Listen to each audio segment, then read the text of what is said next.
So at this point, you should have finished the lecture slides for chapter 4. Now, the lecture slides are actually kind of short for chapter 4, but the concepts from chapter 4 are a little difficult to understand. So what makes it so difficult is that in chapters 2 and even in 3, we created our programs without having to think about what we're going to do, because the programs were so simple. But now that we're in chapter 4, we actually have to think about what methods and what instance data we want. Let's go ahead and do some examples. So let's just say I want to create a blueprint class for a triangle. Now for this triangle, my instance data, I want it to be the instance data that we use for Heron's formula. If you remember, Heron's formula was a problem that we did in chapter 3. So for Heron's formula, we had 3 sides. So I want my triangle to have instance data for its 3 sides. Now in chapter 3, when we did Heron's formula, the 3 sides of a triangle were specified using A, B, and C. But for my blueprint class, I'm going to use side 1, side 2, and side 3. And they're going to correspond to A, B, and C. So for the purposes of doing Heron's formula, side 1 is A, side 2 is B, side 3 is C. And if you remember, Heron's formula says the area of a triangle is equal to S times S minus A times S minus B times S minus C, where S is the perimeter of the triangle divided by 2. So these are the equations that I need in order to calculate my area. So here's my instance data, sides 1, 2, and 3. So some methods I'm going to have on my triangle are the getters and setters for each one of these sides. But I'm also going to have a method that is going to calculate S, and a method that is going to calculate area. So I can go ahead and write down the methods that I need for this triangle. So here are the methods I decided that I need for my class. There's actually a lot of them. That's because I have 3 variables for instance data.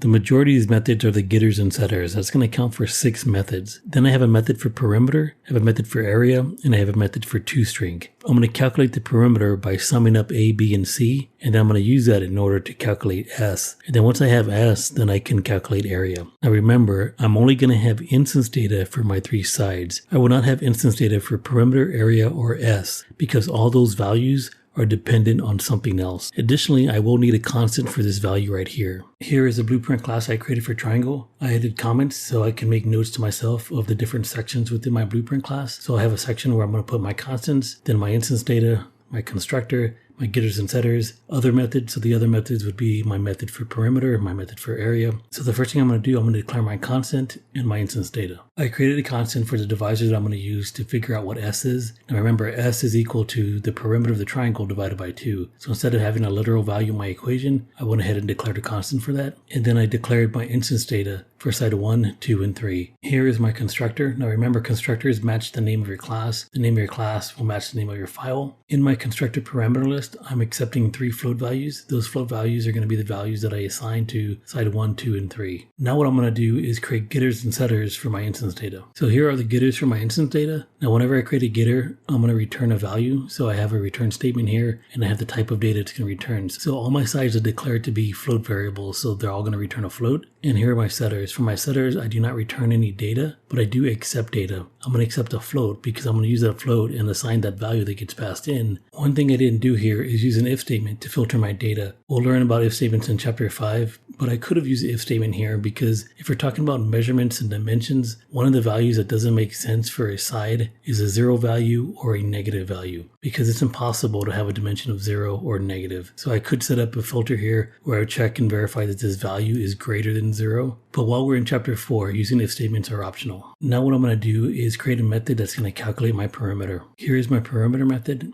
I'm returning a float from this perimeter method. In my return statement, I sum the sides, so I add side 1 to side 2 to side 3 and return that out. Now the next thing I need to do is create a method for area. Here's my method for area. I'm returning a float out of this method. The first thing I do is I create a local variable S. S is equal to the perimeter divided by 2, so I perform that calculation. Once I have the value for S, I calculate my area by using Heron's formula. So I take S and I multiply it to S minus side 1 times S minus side 2 times S minus side 3. I'm taking the square root of all of that. Now it's important to remember that math.square root returns a double, so I'm casting the result of math.square root to a float because I said this method will return a float. Now the last thing I gotta do is create a toString method. And here's my toString method. I'm using string.format. I'm simply just returning my instance data. So whenever the toString method gets invoked, I'm gonna print out the value for side 1, 2, and 3. Now what I need to do is create a driver class that is gonna test this blueprint class. In my driver class, I wanna test all of these methods and verify that they're all working correctly. Here is my driver class. I instantiate an object of the triangle class, and then I pass in values for my 3 sides, 3, 4, and 5. Then on this line right here, I'm sending my object to the print line method. Whenever I do this, the toString method is going to get invoked. So I'm instantiating my object, then I'm printing out my object so I can verify these values are entered correctly. Then the next thing I do is I calculate perimeter and area. So I'll be calculating perimeter and area for these values here. Then I use the set methods to change the values of each side. Then I print out the value of each side using the getter methods. And then the last thing I do is print the perimeter and the area for the values that I entered in here. So I'm going to go ahead and compile and run this program. And here are my results. So here's a toString that I first printed out.